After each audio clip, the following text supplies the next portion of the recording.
ang mga kwento ng pag-ibig, kwento ng buhay at kwento ng pag-asa dito sa Barangay Love Stories. Love Stories.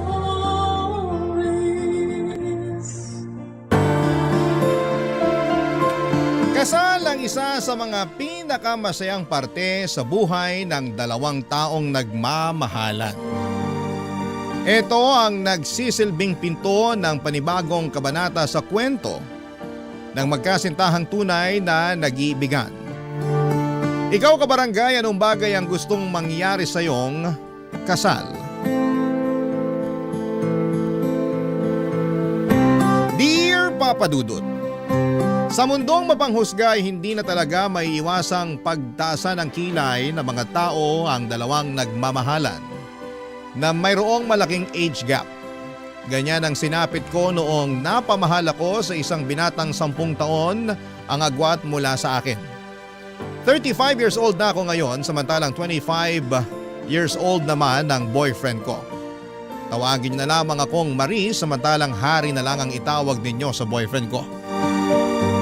Isa po akong masahista sa Morato na mayroong madilim na nakaraan. Lumaki ako sa isang pamilyang walang magulang.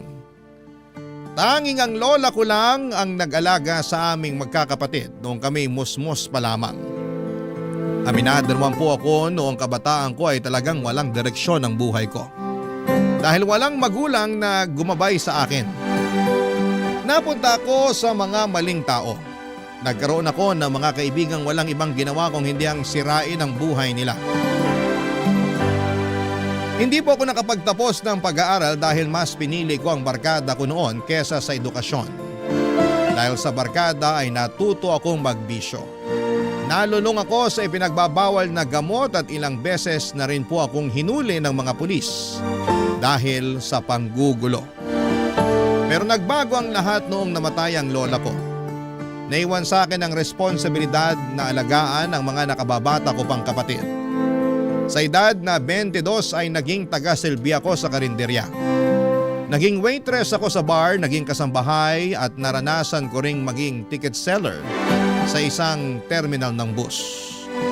Lahat ng iyon ay ginawa ko para sa mga kapatid ko. Hanggang sa isang kaibigan ang nagpasok sa akin sa isang massage parlor. Inaral kong maging massage therapist. At simula noon ay doon na po ako nagtrabaho hanggang sa kasalukuyan. Doon ko na rin po nakilala si Harry.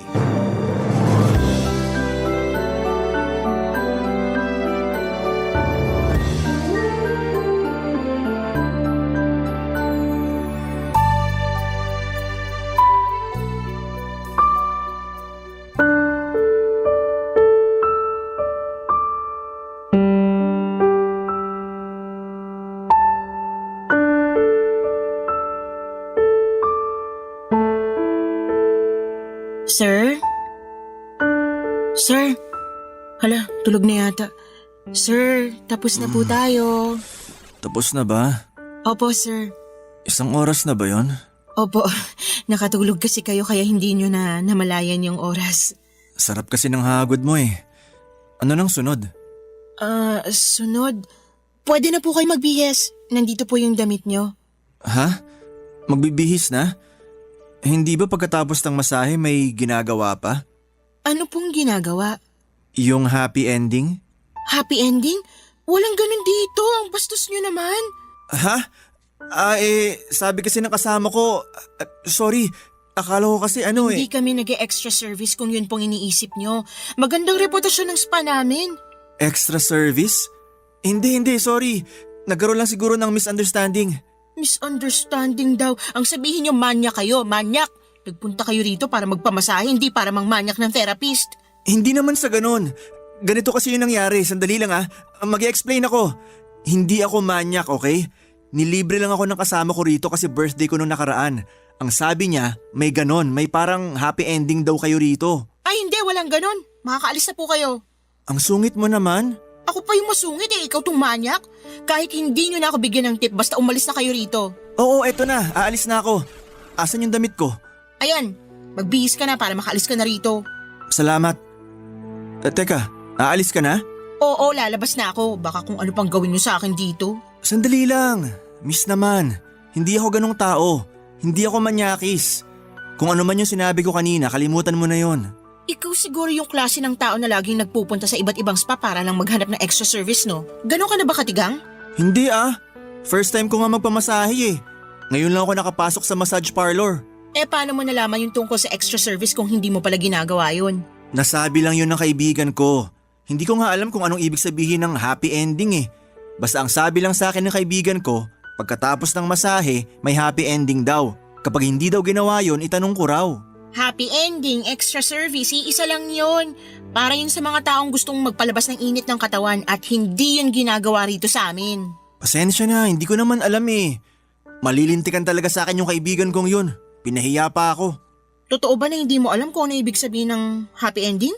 Hindi nga. Ngayon ko lang nalaman kung ano yun. Pinagtripan ka siguro. Malamang, ganun na nga talaga ang nangyari. Pasensya na talaga ah. Dadagdagan ko na lang yung ibibigay kong tips sa'yo para kahit papano makabawi ako. Ikaw ang bahala. Pero pwede bang atin na lang yung nangyari dito? Huwag mo nang ikwento sa mga kasama mo. Nakakahiya kasi.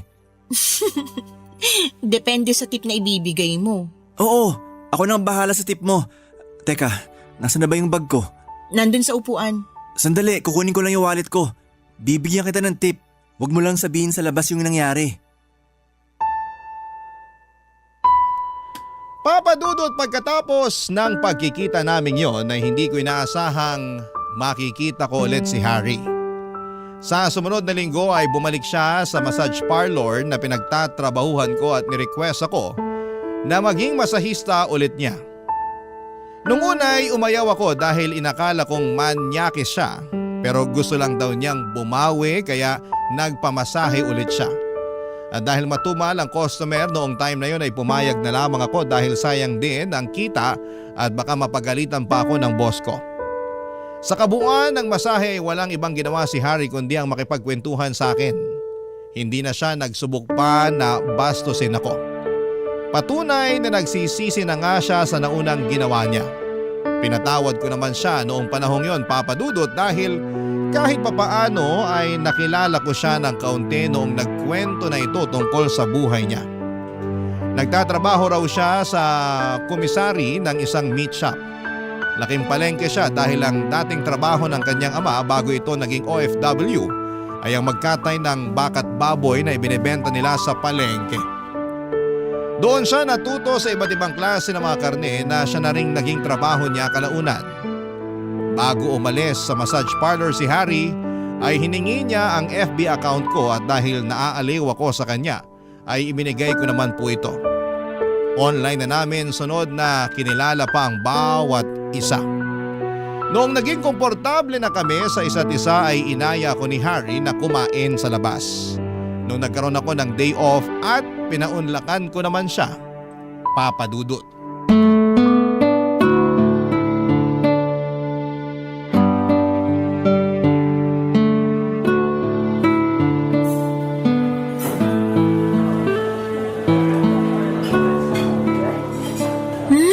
Parang first time ko lang yatang makatikim ng pagkain sa lugar na to ah. Talaga ba? Oo, karaniwan kapag kumakain ako rito sa mall, yung mga kilalang fast food na yung pinupuntahan ko. Mabuti na lang pala dito tayo napunta. At least may matitikman kang bago. Wala naman tayong choice eh, nagpunta tayo rito kung kailan maraming tao sa mall. Punuan tuloy yung mga kainan. Maiba tayo. Ilang taon ka na palang masahista? Nasa 7 taon na rin siguro. Matagal na rin pala. Yun talagang inaral mo? Hindi ako nakapagtapos sa college. Bakit naman? Mahabang kwento. Sabihin na lang natin na suwail ako nung kabataan ko kaya hindi naging magandang takbo ng buhay ko nun. Pero ngayon? Syempre hindi na. Nagbago na ako simula nung namatay yung lola ko. No choice naman ako eh. Ako yung pinakamatanda sa aming magkakapatid kaya ako yung naghahanap buhay. Hindi ko rin naman matiis yung mga kapatid ko na kumakalamang sikmura kaya ako yung gumawa ng paraan para mapakain sila. Ilan ba kayong magkakapatid? 3. Wala rin silang tinapos pero may kanya-kanyang trabaho at buhay na yung mga yun ngayon. Paano ka naman napasok sa pagiging masahista? May kaibigan akong tumulong sa akin. Nag-training ako tapos nung nakapasa, kinuha nila akong massage therapist. Ganun pala. Ikaw naman, anong kwento ng buhay mo? Ako naman yung tatay ko, OFW sa Saudi. Tapos yung nanay ko naman, tindera. May isa akong kapatid. Katulad mo, parang ako na rin yung naging father figure sa kapatid kong yon. Kasi simula nung pinanganak siya, hindi na niya naranasang magkaroon ng ama sa tabi niya. Gawa nga na nasa abroad ang tatay namin. Siguro sobrang close nyo ng magkapatid kasi dadalawa lang kayo eh. Kung mas may higit pa sa sobra, ganun ang pagsasama namin ng kapatid ko. Mabuti ka pa. Kami ng mga kapatid ko, parang hindi kami galing sa iisang matris eh. Bakit naman? Hindi ba kayo magkakasundo? Magkakasundo naman kami pero hindi kami sanay na nagpapakita ng emosyon para sa isa't isa. Yung para bang wala lang. Basta ba alam naming okay ang isa't isa, okay na yun. Di ko alam ang term para dun eh. Parang wala kayong intimacy? Oo, yun nga, parang ganun. Pero wala namang problema sa amin yung ganun kasi kapag may nangailangan naman sa amin, nagtutulungan pa rin naman kami. May mga ganun talagang pamilya. Lalo na kapag nasanay yung mga bata na yung mga matatandang kasama nila hindi sila nagpapakita ng emosyon. Na-adapt nila yung nasa paligid nila. Tulad na lang sa pamilya namin. Sobrang sweet nila nanay at tatay sa akin nung bata ako. Kaya nung lumaki ako, ganun din ako sa kapatid ko. Teka, ilang taon na ba tong kapatid mong to? 15 years old. 15 years old? Ang layo naman yata ng agwat niyong dalawa. Oo, akala ko nga magiging only child lang ako nun eh. Pero nasundan ako nung nagbakasyon si tatay. So, ilang years ang agwat niyong magkapatid? 7 years. 7 years? Ibig sabihin 22 ka pa lang? Oo, 15 yung kapatid ko, tapos 22 naman ako. Bakit? Sandali lang, totoy ka pa pala eh. 22? Hindi halata ah. Kung makatotoy naman, Kumpara sa edad ko, totoy ka talaga. ilang taon ka na ba? 32. 10 years ang agwat nating dalawa. Hindi pwede yun. Baka mamaya sabihan pa ako na tirador ako ng mga bagets. Wala namang problema sa akin yun eh. Wala nga sa'yo, pero sa mata ng mga tao problema yun. Baka matawag pa akong pedophile. Hindi naman ako underage eh. Kahit na. Alam mo, pagkatapos nito, tapusin na natin to, okay? Ha? Bakit naman? Hindi tayo bagay sa isa't isa. Masyado akong matanda para sa'yo. Papadudot, sobrang na-turn off talaga ako kay Harry noong nalaman kong 22 years old pa lamang siya. Hindi ko yon inaasahan dahil mature na ang itsura niya dahil sa balbas sarado nitong mukha. Isa pa ay napaka-mature din niyang mag-isip at magsalita kaya hindi ko aakalaing totoy pala siya. Nasayangan lamang ako dahil medyo nagkakaroon na ako noon ng feelings para kay Harry. Yun nga lang dahil bata pa siya. Ayoko na mismo ang umiwas. Ayokong maging babysitter sa isang relasyon kaya hindi talaga ako pumapatol sa mga mas bata sa akin. Iniwasan ko siya ng ilang araw pero hindi nagpaawat itong si Harry. Lagi pa rin niya akong chinachat kahit na hindi ko na siya nire-replyan. Nagpupunta rin siya sa pinagtatrabahuhan ko para kausapin ako kahit na ilang beses ko na siyang pinagtabuyan. Pero dahil bata at matigas ang ulo ay hindi ako tinantana ni Harry.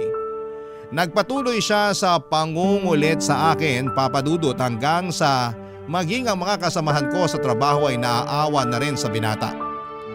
Nakonsensya din naman ako sa ginagawa kong pag-iwas sa kanya kaya sa huli ay pinansin ko na rin si Harry. May kakaibang karismang dala kasi si Harry sa totoo lang. Kaya niyang paibigin ang mga tao sa paligid niya. Makulit siya pero sa parehong pagkakataon ay hindi mo siya maituturing na mas bata kesa sa'yo dahil kaya niyang makipagsabayan sa mas nakakatanda kesa sa kanya. Sa pagtagal, papadudot, ay unti-unti ring bumigay ang puso ko para kay Harry. Hanggang sa isang araw ay naramdaman ko na lang na nahulog na ang loob ko para sa kanya. Barangay Love Stories. Barangay Love Stories. Hindi ko alam, papadudot, kung nagayuma ba ako o dahil magaling lang talagang manligaw sa akin si Harry kaya niya ako napaibig. Hindi ko talaga inaasahan noon na magkakagusto ko sa kanya dahil nga sa age gap namin. May pag-aalinlangan man ay sinagot ko siya. Sa kabila ng malaking pagkakaiba ng edad naming dalawa ay hindi ko naramdaman na mas bata si Harry kesa sa akin.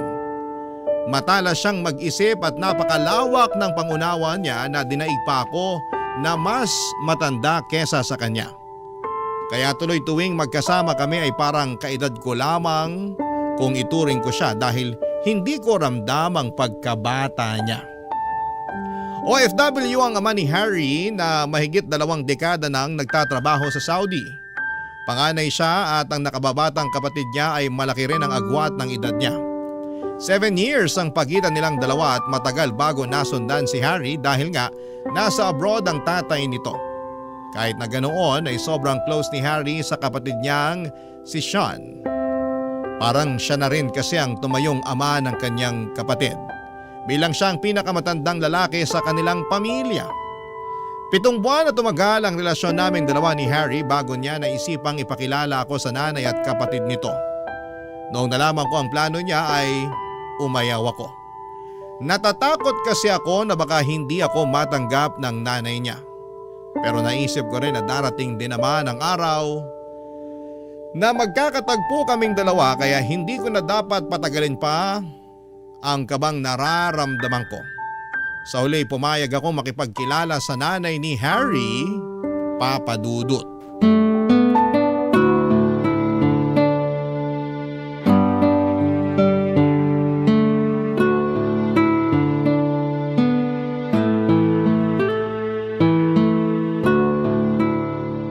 Nay, pasuyo naman ako.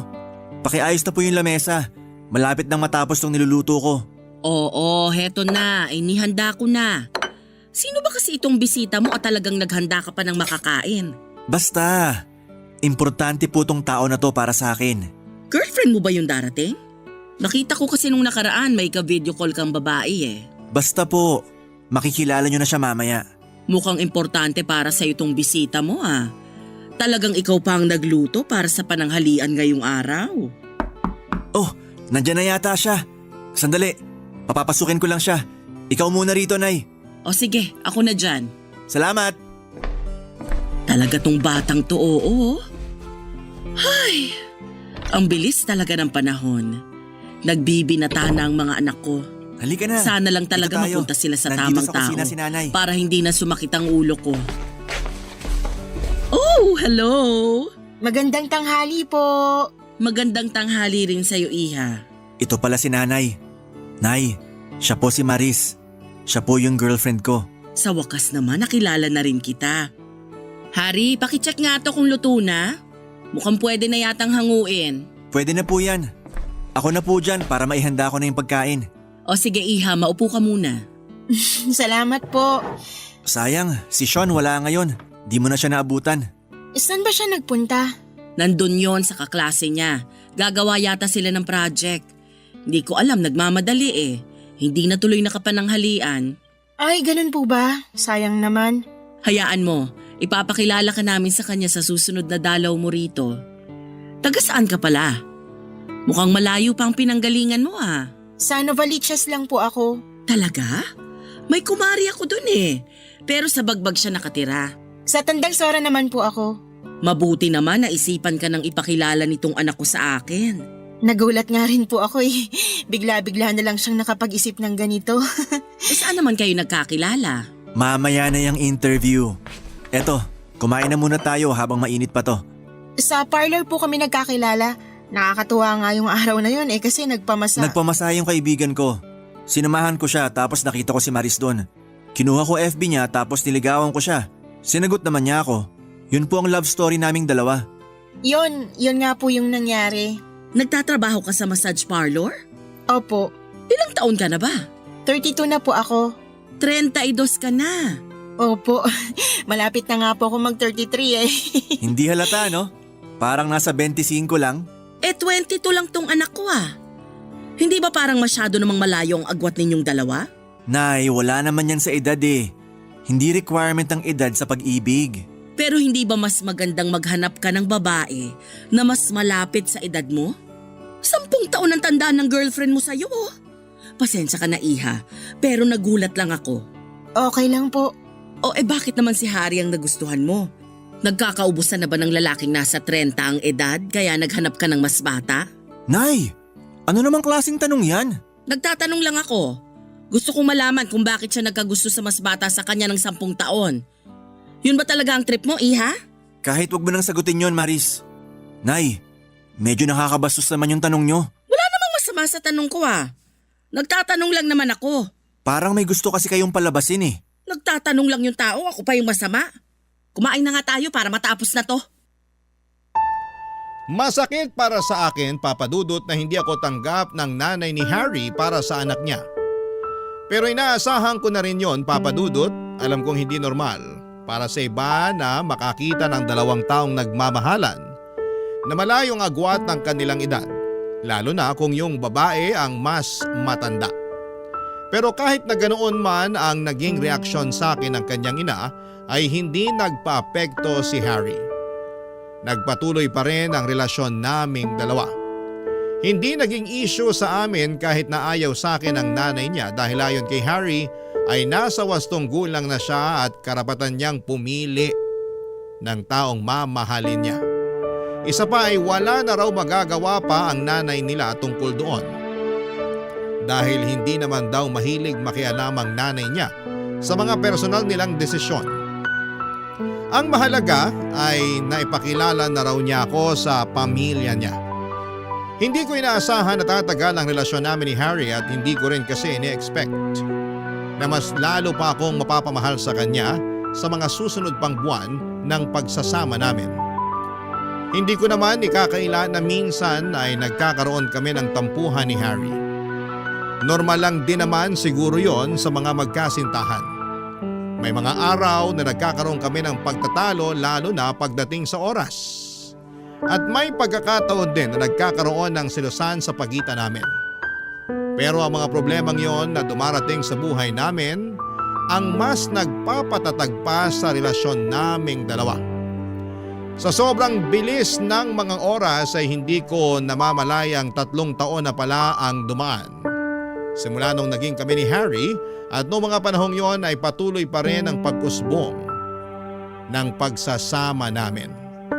Pero ang nakakalungkot, kahit na 3 taon na kaming magkasama ni Harry ay hindi pa rin nagbago ang pagtingin sa akin ng nanay nito. Hindi pa rin siya pabor na ako ang girlfriend ni Harry kahit na sa tingin ko ay napatunayan ko naman ang pagmamahal ko sa anak niya. Araw-araw ko noon nahiling na sana'y magustuhan ako ng nanay ni Harry, lalo na noong isang balitang inihag nito sa kanyang buong pamilya, Papa Dudut.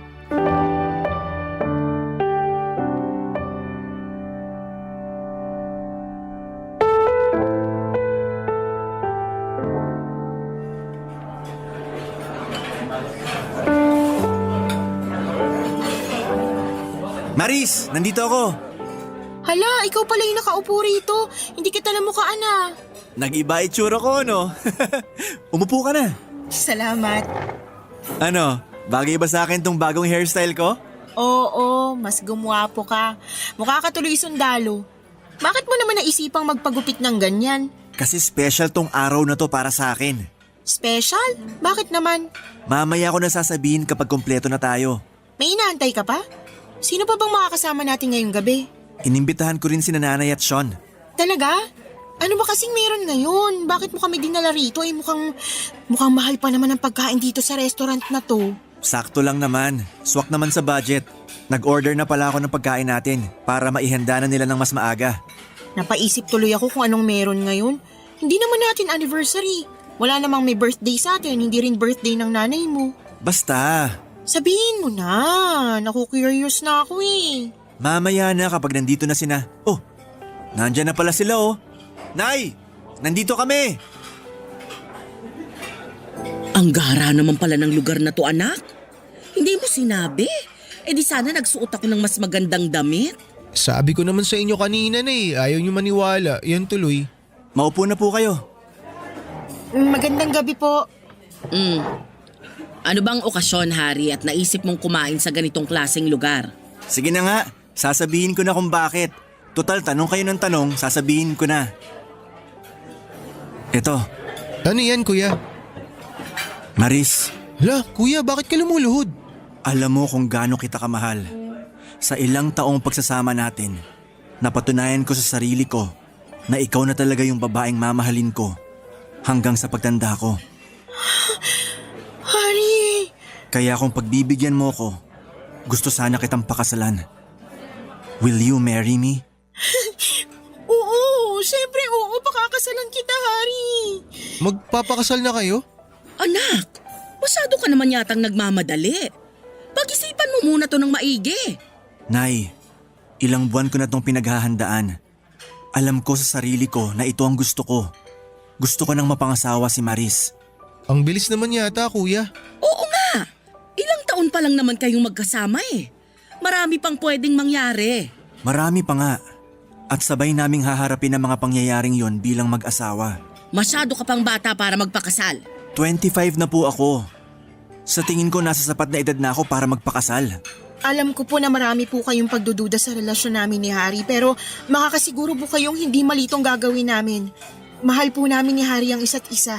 Kahit anong sabihin ninyo, para sa akin, masyado pa rin tong mabilis. Handa na ba kayo sa mga responsibilidad ng mag-asawa? Baka naman masyado lang kayong na-excite. Kung ako ang tatanungin dito, hindi ako pabor. Nay, suportahan niyo na lang po kami. Hindi, aalis na ako. Nay, sandali lang! Sorry kuya, pero agree ako kay nanay ngayon. Masyado pang maaga. Pati ba naman ikaw, Sean? Maiwan ko na muna kayo ha. Habulin ko lang si nanay. Wala siyang kasama pa uwi eh. Yun na nga po ang nangyari, Papa Dudut. Hiningi ni Harry ang mga kamay ko sa harapan mismo ng kanyang nanay at kapatid. Maging ako ay nagulat dahil hindi ko inaasahan na gusto na pala akong pakasalan ni Harry noong mga panahong yon. Hindi man maganda ang naging reaksyon ng nanay ni Harry sa ginawa nitong pag-propose sa akin, ay iba yung saya pa rin ang naramdaman ko. Sa katunayan ay kinilig pa nga ako dahil sa imagination ko lang naisip ang mga bagay na yon. Pero noong time na yon ay ako na mismo ang naka-experience ng sarili kong marriage proposal. Sa mga sumunod na buwan ay sinimulan naming pagplanuhan ni Harry ang pag-iisang dibdib namin. Simple lang naman ang magaganap na kasal, pero kahit gaano pa kasimple, ang kasal ay medyo magastos pa rin po ito. Kaya naman nag-offer na akong tumulong sa mga gastusin kahit na si Harry na ang umako nito sa tulong ng kanyang tatay na OFW na sa kasamaang palad ay hindi makaka-attend sa kasal namin. Una naming binuo kung sino-sino ang dadalo sa kasal. Dahil hindi naman ito magarbo ay mga espesyal na kaibigan lang ang imbitado. Naisip din namin na sa bahay na lang nila Harry gawin ang reception. Pagdating naman sa isusuot kong wedding dress ay matagal ko nang pinag-ipunan ang bagay na yon. Kaya naman ako na ang gumastos para doon. Sa kalagitnaan ng pagpaplano namin ng kasal ni Harry ay nagulat ako sa biglang pagbabago ng ugali ng nanay nito. Kung noon ay ayaw niya akong pansinin at kausapin, noong malapit ng kasal ay bigla na lamang naging malambot ang puso nito para sa akin, na siya namang ikinagulat ko ng mga panahong yon, Papa Dudut. Barangay Love Stories. Barangay Love Stories. Hindi ko alam, Papa Dudut, kung paano ko pakikitunguhan ng isang taong matagal na nagkaroon ng galit sa akin. Simula nung naging kami ni Harry ay walang ibang ipinakita sa akin ng nanay niya kundi ang pangbabastos at pagpapamukha sa akin na hindi kami bagay ng anak niya. Para bang milagro na isang umaga ay bigla na lamang siyang bumait at tinanggap ako bilang magiging manugang niya. Naisip ko na baka kinausap ni Harry ang nanay niya kaya siya nagkaroon ng chance na magbago. Awkward man noong una pero tinanggap ko na lang din ang pagbabagong yon. Pinalampas ko na lamang ang mga kasalanang ginawa niya sa nagdaang mga taon kahit na hindi siya humingi ng sorry sa akin. Hindi nga naglaon ay unti-unti rin kaming naging close ng nanay ni Harry. Nakakatuwa dahil napakarami niyang input sa kasal namin. Dahil sa kanya ay marami kaming natipid na gastusin para sa kasal. Habang papalapit na noon ang araw ng kasal namin ni Harry ay bigla namang nagkasunod-sunod ang mga problemang dumating sa amin. Una ay biglang umayaw ang nakausap namin na sana'y magluluto para sa reception. Ayon sa kanya ay meron daw emergency sa bahay nila. Sumunod naman ay ang invitation card na inedit ng kapatid ni Harry na si Sean. Kung kailan ipapaprint na namin ito ay biglang na-delete ang kopya nito at hindi na ma-recover pa kaya kinailangan niyang gawin ulit ito. Pakiramdam ko noon ay mayroong nananabutahe sa amin at isang tao lang ang pumasok sa isip ko noon. Walang iba kundi ang nanay ni Harry na dati nang hindi pabor sa pagsasama namin ng anak niya. Kinausap ko si Harry tungkol doon pero hindi siya naniniwala na magagawa yon ng nanay niya. Pero napatunayan kong may nananabutahe nga sa aming dalawa nung dumating ang wedding invitation na pinaprint namin. Napansin ko na mali ang date na nakasaad doon. Nagsimulang mag-init ang ulo ko at kinompronta ko ang nanay ni Harry dahil sa mga nangyari.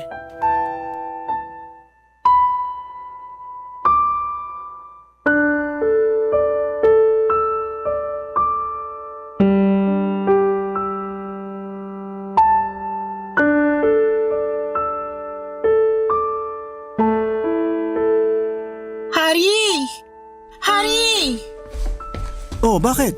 Dumating na yung wedding invitation na pinaprint natin. Tingnan mo to. Patingin nga. Wow, ang ganda. Galing talaga ni Sean mag-edit, no? Hindi. Tingnan mo to. Check mo yung date. Bakit? Mali yung date, Harry. Ano ba yan? Ang mahal-mahal ng printing.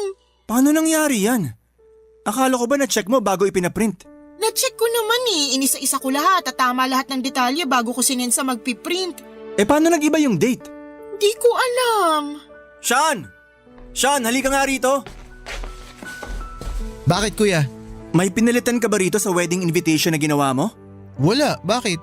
Anong meron? Napalitan yung date. Imbis na 24, naging 27. Ha? Paano nangyari yun? Di ba nga pinacheck ko pa sa inyo? Nagprint pa nga ako ng sample eh. Oo nga, yun nga rin pinagtataka ko eh. Baka naman sa printing nagkamali. Tinawagan ko agad sila kanina. Ang sabi nila, wala silang ginalaw sa soft copy ng invitation. Print lang daw nila yun as it is. Baka naman di mo na-check ng maayos ate. Hindi. Alam kong tama lahat ng detalye doon bago na isend sa printing press. Kung hindi nila ginalaw yung invitation bago i-print, ibig sabihin, dito yun ginalaw. Sino magpapalit ng date nun? May hinala na ako kung sino. Sino? Nanay mo. Siya lang naman yung may ayaw sa relasyon natin, di ba? Ano? Hindi ba magkaayos na nga kayo? Tinutulungan na nga niya tayo sa preparasyon natin sa kasal eh. Bakit niya sisirain yun? Ate, hindi magandang manisi ng ibang tao lalo na kung wala ka namang pruweba. Ano to? Tong invitation na to? Hindi pa ba to pruweba? Hindi ako, hindi si Harry, hindi ikaw. So sino pa bang pwedeng gumawa nito? Sandali lang tatawagin ko si nanay para matapos na to. Maiwan ko muna kayo. Ayoko tong ginagawa mo na pinagbibintangan mo si nanay. Sino pa bang ibang gagawa nito kundi siya lang din naman? Nag-usap na kaming dalawa. Ginagawa naman niya yung makakaya niya para tanggapin tayo. Nangako siya sa akin na susuportahan niya ako sa plano kong bumuo ng pamilya kasama ka. Kaya alam ko na hindi gagawin ni nanay yung binibintang mo. Sa tingin mo gusto kong magbintang? Wala namang mangyayaring ganito kung walang naninira sa kasal natin eh. Hindi mo ba napapansin na sunod-sunod na yung mga aberya habang papalapit yung kasal natin? Oo, pero baka nagkataon lang naman siguro yun. Hindi, may nananabutahe sa kasal ko, Harry. Kasal natin. Hindi lang ikaw ang ikakasal, Maris. Dalawa tayo. Oy Maris, ano tong sinasabi ni Sean na sinira ko raw yung wedding invitation ninyo? Ayan po, tingnan niyo yung date na nakalagay sa invitation. Napalitan yung araw ng kasal. Ano? Bakit napalitan? Ikaw din daw nagpalit niyan, Nay, sabi ni Ate Maris. Bakit ko naman papalitan yung date? Wala nga akong kaalam-alam kung paano gumamit ng computer eh. Paano ko mapapalitan yan? Sino namang gagawa nito? Sino bang may ayaw na ikasal kami ni Harry? Hindi ko alam. Basta sigurado ako na hindi ko magagawa yan. Alam nyo, invitation lang yan. Magagawan pa natin yan ng paraan. Paano? Ubus na yung budget natin. Ako nang bahalang didiskarte. Amin na yan. Sean, kunin mo lahat ng invitation. Aayusin natin. Sige po, kuya.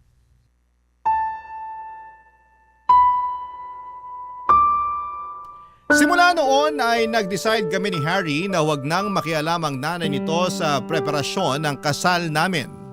May tampo man ay nirespeto ito ng kanyang nanay at hindi na nga siya sumali pa sa anumang desisyon na ginawa namin para sa kasal. Simula noon ay ako na ang tumitingin sa lahat ng ginawang preparasyon para masiguradong wala ng aberya na dumating.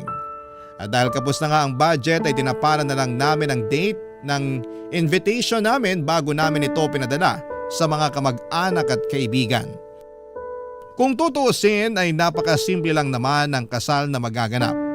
Kompleto na po ang lahat. May magluluto na para sa reception dahil may nagregalo sa amin ng isang baboy na siyang kakatayin sa mismong araw ng kasal. May mga ninong at ninang na rin kaming napili. Ang mga abay ay kanya-kanyang dala ng isusuot nila dahil hindi naman ako metikuloso pagdating doon. Basta umayon lang sila sa kulay na napag-usapan. Meron na ring narentahan si Harry na gagamitin para sa kasal samantalang ako ay dumating na ang na-order kong wedding gown na matagal ko ring pinag-ipunan. Handa na noon ang lahat. Gabi bago maganap ang kasal ay sa bahay nila Harry na ako nagstay dahil mas malapit ang bahay nila mula sa simbahan kung saan kami ikakasal. Pero pagising ko kinaumagahan, ilang oras bago ang kasal ay nanlumo ako noong nakita ko ang wedding dress ko na sira-sira na, Papa Dudut.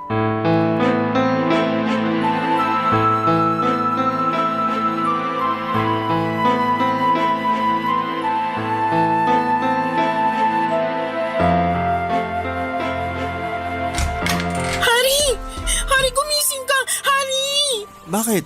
May papakita ko sa'yo. Hindi ba bawal magkitang groom at bride bago ang kasal? Pamahiin yun. Wala akong pakialam sa pamahiin na yan. Tingnan mo tong dress ko. Bakit? Anong nangyari sa dress mo? May sumira sa dress ko, Harry. Patingin nga. May gumupit sa damit ko.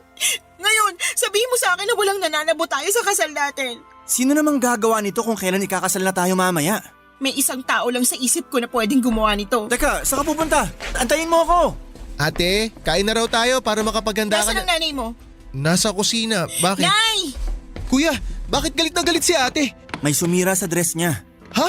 Sino naman gagawa nun? Hindi ko nga rin alam eh. Pero si nanay ang pinagbibintangan niya. Si nanay? Kuya, baka anong gawin ni ate kay nanay ha? Kaya nga halika na, sundan natin siya. Nay! Nay, nasan ka? O Maris, gising ka na pala. Ikaw bang gumawa nito? Ano yan? May sumira sa wedding dress na isusuot ko sana mamaya sa kasal. Ano? Patingin nga! Huwag na kayong magkunwari. Kayong gumawa niyan. Hindi ko magagawa to. Bakit ko naman sisirain ang damit mo? Ikaw lang naman ang may ayaw sa akin simulat sa puli. Hindi ba ayaw niyo sa akin kasi mas matanda ako ng 10 taon kaysa sa anak niyo? 4 lang tayo nandirito. At sa ating 4, ikaw lang ang nakikita ko makakagawa nito. Maniwala ka sa akin, hindi ko gagawin yan sa'yo, Maris. Hindi ko magagawang sirain ang kasal ninyo ni Harry. Pero Nay, tama si Maris. 4 lang tayo rito sa bahay. Kanya na ba talaga ang tingin ninyo sa akin? Oo, ayokong magkatuluyan kayo nung una. Pero ano pa bang magagawa ko kung nagmamahalan talaga kayo? Ang gusto ko lang naman, magkaroon ka ng maayos na buhay, Harry. Noong una, nagduda ko na masyado ka pang bata at makapaglaruan lang ni Maris yung puso mo. Pero nung nakita ko kung gaano nyo kamahal ang isa't isa, ipinagpasa Diyos ko na lang ang lahat. Tinanggap ko na ang katotohanan na ikaw na talaga ang mahal ni Harry, Maris. Kaya hindi ko magagawa ang ibinibintang mo sa akin. Kung ganun, bakit? Bakit niyo sisirain Tama na yan! Ako yung sumira sa damit mo, Ate Maris! Ano? Hindi si nanay ang may ayaw na ikasal kayo. Ako yung may ayaw. Sean, ayaw mo ikasal kami ng Ate Maris mo? Pero bakit? Ayokong mawala si kuya. Siya lang yung natatakbuhan ko pag may problema ako. Siya lang yung taong nakakaintindi sa akin. Hindi pa ako ready na maiwan mag-isa. Masyado pang maaga. Pero hindi naman kita iiwan eh. Ikakasal lang kami. Pero magiging kuya mo pa rin ako. Hindi yun magbabago, Sean. Ibig sabihin, ikaw rin bang nagpalit ng date sa wedding invitation? Oo, ako lahat ang gumawa nun. Kaya wag yun ang pagbintangan si nanay. Anak, Bakit mo naman nagawa yun? Nay, wala na nga si tatay dito eh. Pati si kuya mawawala rin. Ayoko. Pero nandito naman ako Anak, hindi ka maiiwang mag-isa. Sorry kuya. Sorry Ate Maris. Gusto naman talaga kita para kay kuya ate pero natatakot lang naman ako. Natakot ako na mawalan ulit ng kakampi dito sa bahay. Oo, nandyan nga si nanay pero iba pa rin kasi yung may kasama akong lalaki na mas makakaintindi sa mga pinagdadaanan ko eh. Kaya pasensya na talaga kayo. Sean, sandali lang. Huwag ka munang umalis. Sundan mo na siya, Harry. Kailangan ka ng kapatid mo ngayon. O sige. Maris, sana mapatawad mo si Sean sa nagawa niya. Bata lang siya, kaya hindi pa niya alam ang mga pinagagagawa niya. Hindi ko po alam. Naguguluhan na ako. Dapat po ba wag na lang naming ituloy itong kasal na to? Wag! Ituloy niyo to. Ilang buwan niyo tong pinaghandaan. Hindi pwedeng hindi to matuloy. Pero anong isusuot ko ngayon yan? Yung trahe de boda ko nung kinasal ako, nakatago yun sa kwarto. Pwede mong gamitin kung gusto mo. Talaga po? Oo naman.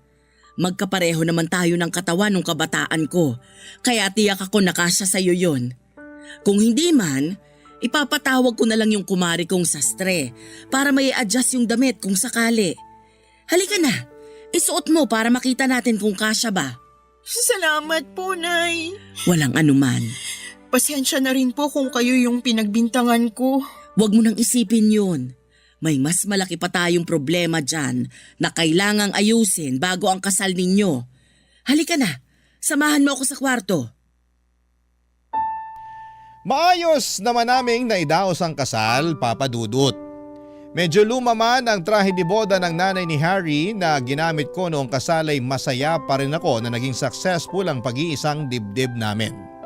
Sa katunayan ay mas naging meaningful pa nga ito dahil ibig sabihin lang noon ay talagang tanggap na nga ako ng biyenan ko bilang parte ng kanilang pamilya sa pamamagitan ng pagpapahiram niya sa akin ng kanyang wedding dress.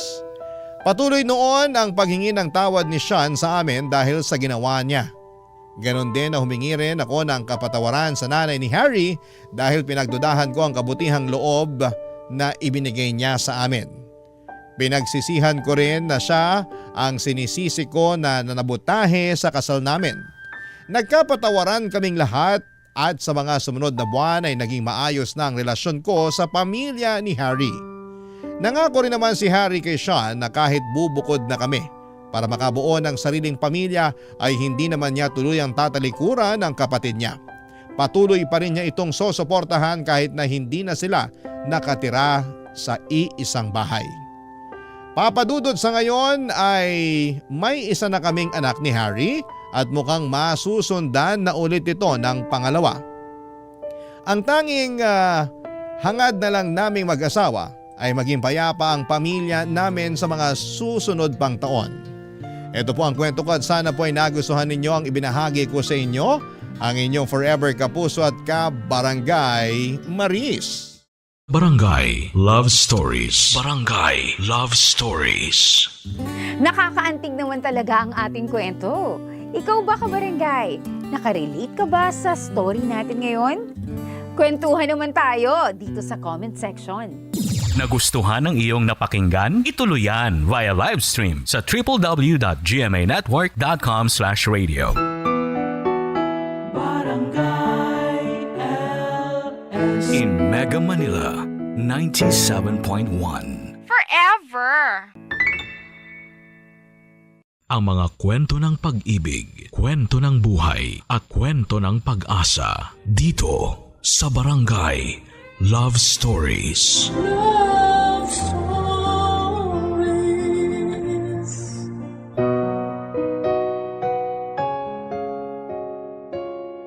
Ang kasal daw ay hindi parang kaning mainit na kapag napasok ka ay pwede mong iluwa. Isang lifetime commitment ang kasal at huwag mong susubukan kung hindi mo kayang mapanindigan. Ikaw, handa ka bang mapanindigan at respetuhin ang lahat ng nakabalot sa salitang kasal? Dear Papa Dudut, ako nga po pala si Jamie. 40 years old, isang wedding planner. Ito nang naging trabaho ko una pa lang. Pinasa lang to sa akin ng pinsan ko noong time na nag-retire na siya sa weddings at pinili na lamang na manirahan sa isang bansa kasama ng foreigner niyang asawa. Tinuruan niya ako kung paano humawak ng mga kasal. Hindi naging madali noong una, lalo't kailangang mabilis ang mga pitik at galaw mo.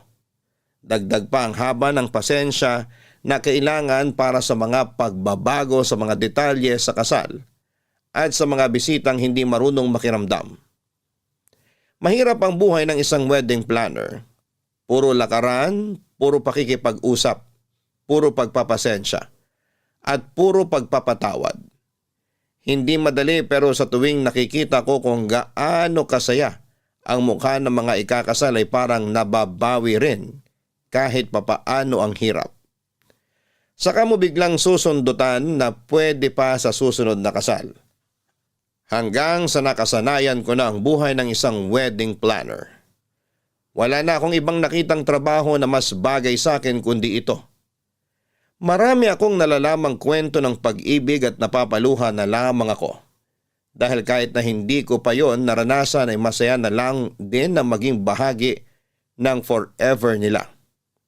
Opo, single ako. Always the wedding planner, never the bride ang atake ng drama ko. Nakakatawang isipin na kaya kong planuhin ang kasal ng iba. Pero sarili kong kasal ay wala pa. Pero naisip ko na lamang baka hindi para sa akin ang kasal. Kaya ipinagpatuloy ko na lamang ang pagtatrabaho para sa forever ng iba. At ang isang hindi ko makakalimutan na pares na tinulungan ko ay sina Ron at Laika. Mas bata sa akin si Ron ng 5 taon at si Laika naman ay 10 taon. Nirefer sila sa akin ng dati kong kliyente. At sa kanilang dalawa iikot ang karamihan ng kwento ko sa inyo.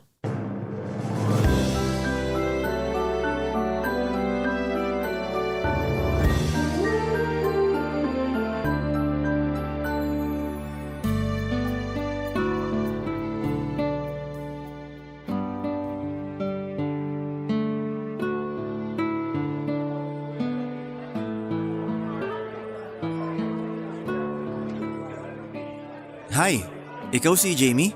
Hi. Oo, ako nga. Ron? Yes. Asan pala si Laika? Mukhang malilate din. Hindi kayo sabay na pumunta rito? Ewan ko ron. Akala ko late na ako, mas late pa pala siya. Gusto mo ba hintayin natin siya o pwede na nating simulan yung usapan kahit na wala pa siya? Pwede namang introhan mo na lang ako sa mga plano.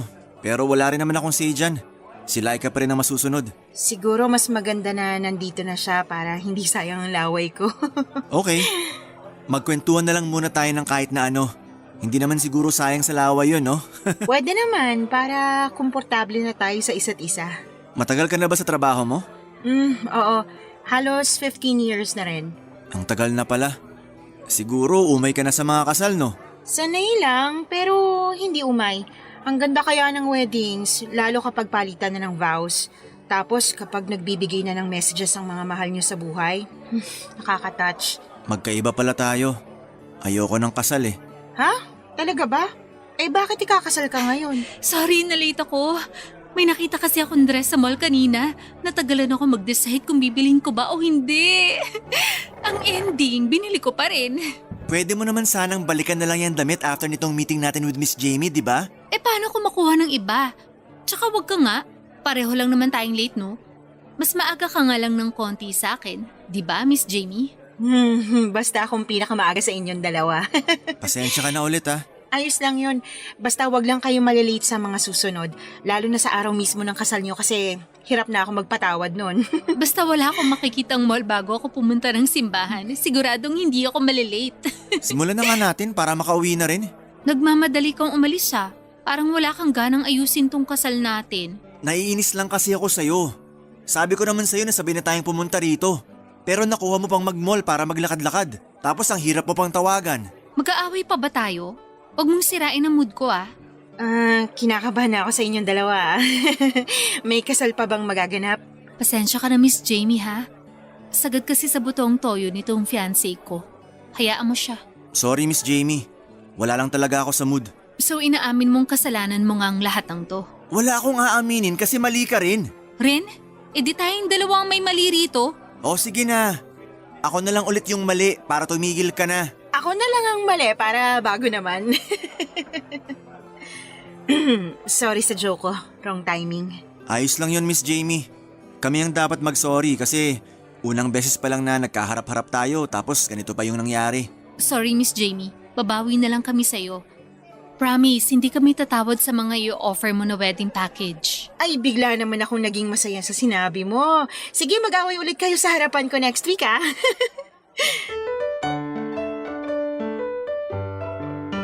Sanay na ako sa eksenang nakita ko kina Ron at Laika, Papa Dudut. Kaya mahaba na rin ang pasensya ko sa mga ganong kaso. Gets ko naman na pressured ang mga ikakasal lalo at kapag malapit na ang wedding day nila. Sa dami ba naman ng nahawakan kong kasal, kina Ron at Laika pa ba ako may stress? Mukha naman silang maayos na dalawa. Siguro ay nataon lang na pareho silang wala sa mood, kaya mas lalong nag-init ang simpleng away lang sana. Bigla ko tuloy naalala yung ex-fiancé ko. Opo, muntik na rin naman akong ikasal noon.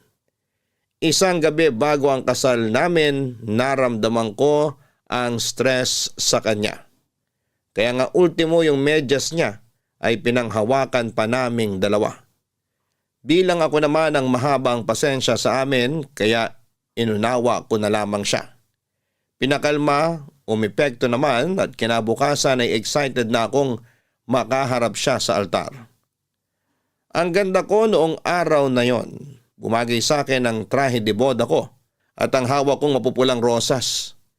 Nasa bridal car pa ako noon, Papa Dudut. Hindi pa ako pinalalabas ng wedding coordinator para hindi ako makita ng mga bisita.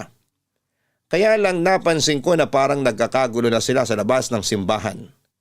Panay din ang tingin nila sa akin. Parang may mali.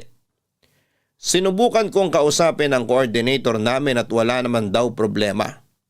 Medyo malilate lang daw ang kasal dahil wala pa ang groom. Tumango ako pero nang pinagmasdan ko ang itsura ng coordinator namin, kita ko na nagwo-worry na siya. At nang umabot na ng 20 minutes ang paghihintay ko ay nagpa siya na akong lumabas ng sasakyan at pumasok ng simbahan. Doon ko nalaman na tinakasan na ako ng groom ko. Hindi na raw siya makontakt at nag-iwan ng note sa hotel na nagsasabing hindi niya raw ako kayang pakasalan. Hindi ako umiyak pero nawala bigla ang kagustuhan kong maranasan ang happily ever after tulad ng iba.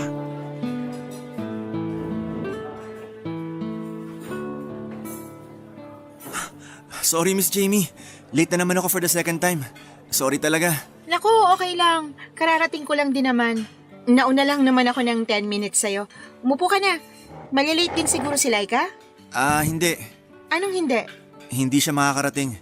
Uy, huwag mong sabihing hiwalay na kayo ha. May mga nakausap na akong ibang wedding suppliers para sa kasal nyo. Hindi lang siya makakarating ngayon. Huwag kang kabado.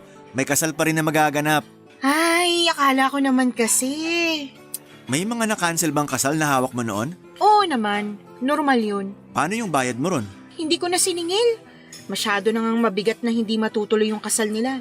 Ayoko nang dumagdag pa sa mga pasani nila. Pero sayang naman ang effort mo sa pag-organize ng kasal nila. Tapos hindi matutuloy, di ba? May blessings pa rin namang dumarating pagkatapos noon, kaya okay na rin. Napakabait mo naman pala. Kung yung iba, baka i-post pa nila sa Facebook kapag hindi sila nabayaran. At naiintindihan ko rin naman sila ron. Siyempre, pinaghirapan din nila yung nalakarin. Masyado kang mabait. Baka kunin ka na sa itaas. Huwag mong sobrahan ha. Huwag mo namang ipagdasal.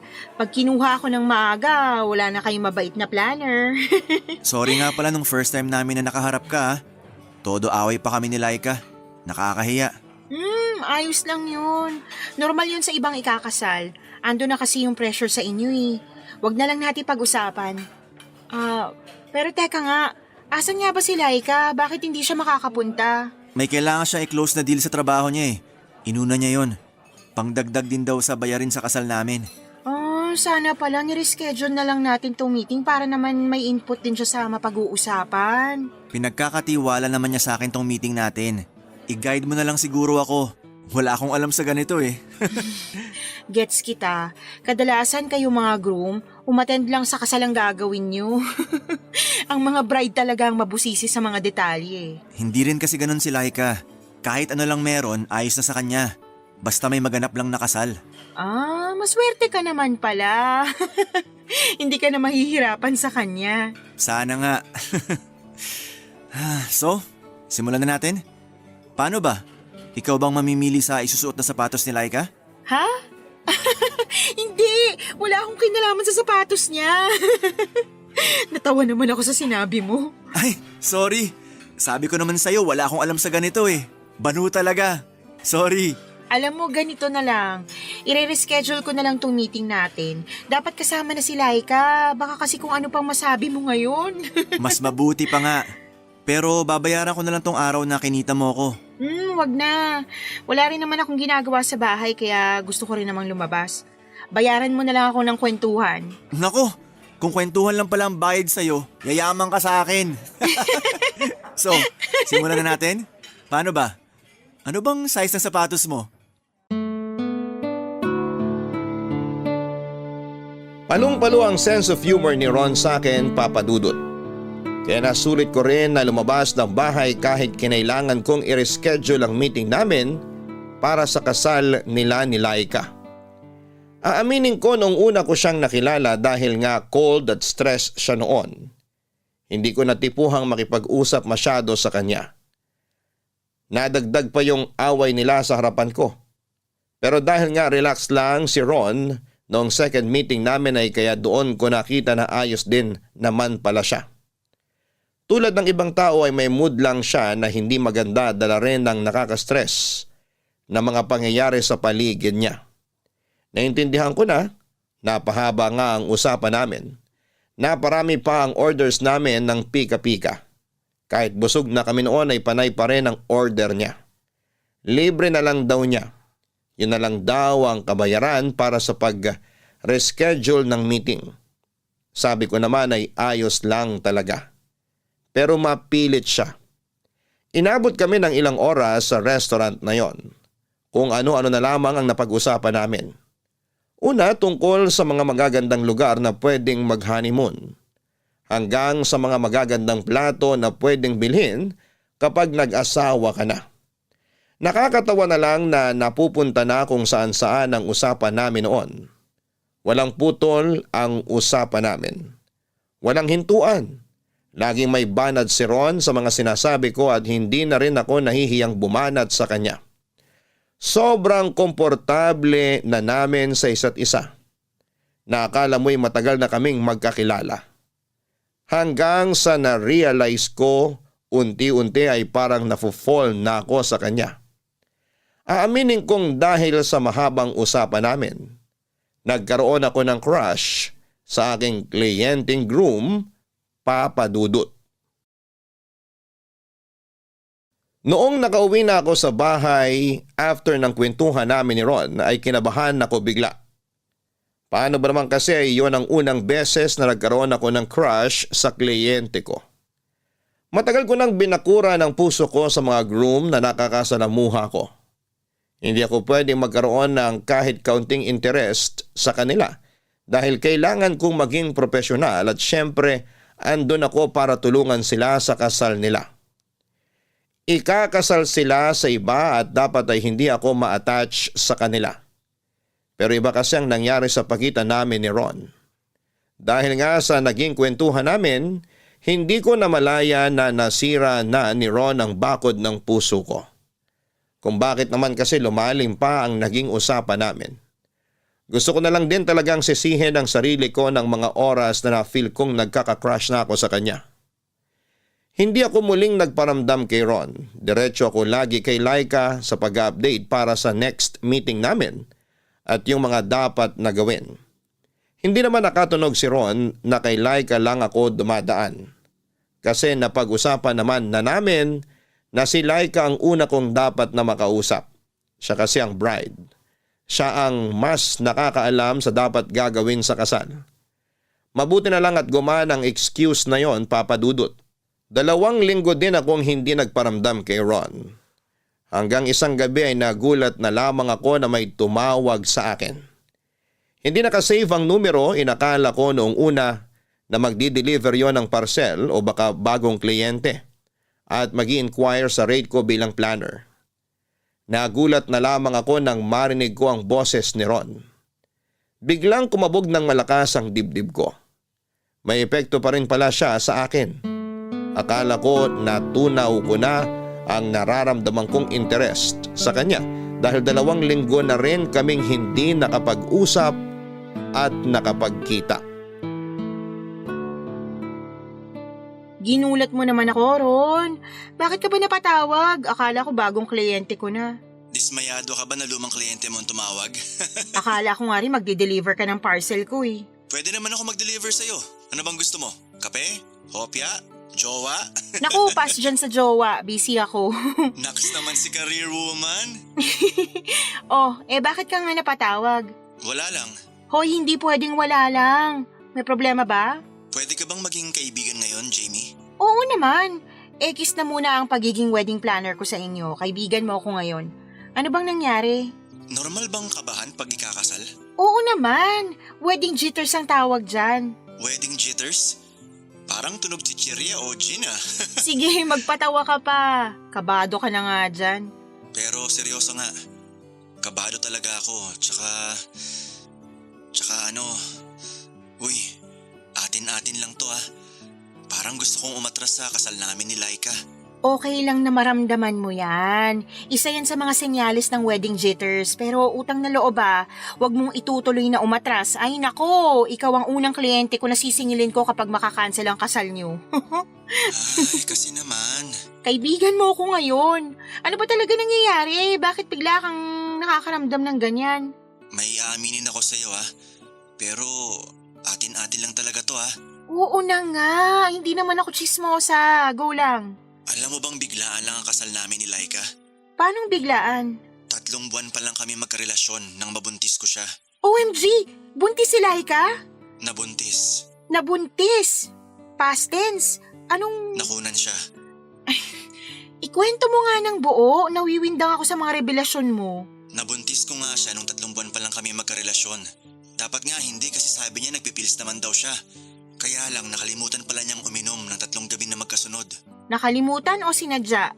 Sa totoo lang ayokong isipin. O tapos? Sabi niya kailangan ko siyang pakasalan. Ayoko sana. Sabi ko, susustentuhan ko pa rin ang pinagbubuntis niya. Pero panay ang iyak niya. Nagsumbong pa siya sa mga kuya at tatay niya. Natrap ako. Pinilit nila akong pakasalan si Laika. Shotgun wedding pala tong ino-organize ko. Ganun na nga. So, hindi pala buo ang loob mo na pakasalan siya? Masama ba kung oo? So ano nangyari sa pinagbubuntis niya? Nakunan siya 1 buwan matapos niyang i-post sa Facebook namin na ikakasal na kaming 2. Wala na palang baby na involved. So bakit kailangan pa rin ituloy ang kasal? Kasi nakakahiya na raw kung babawiin yung imbitasyon at mga sinabi namin sa mga tao. Kaya ituloy na lang daw namin. Ando na rin naman daw kami.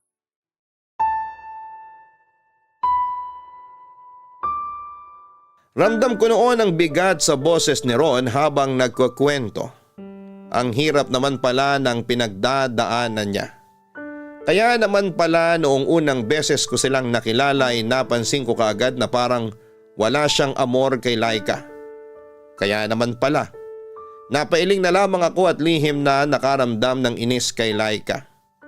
Alam kong biktima rin si Laika ng sitwasyon pero dahil nga may crush ako kay Ron, kaya wala akong ibang napagbuntunan ng inis ko noon kundi si Laika. Doon nga rin inamin sa akin ni Ron na nawala na siya ng pagmamahal kay Laika. Lalo't nakikita na nito ang totoong ugali ng fiancé niya. Masyado raw possessive at lagi na lang nakikipag-away. Mapagmataas at palaging pinamumukha kay Ron na mas mataas ang pinag-aralan niya at trabaho.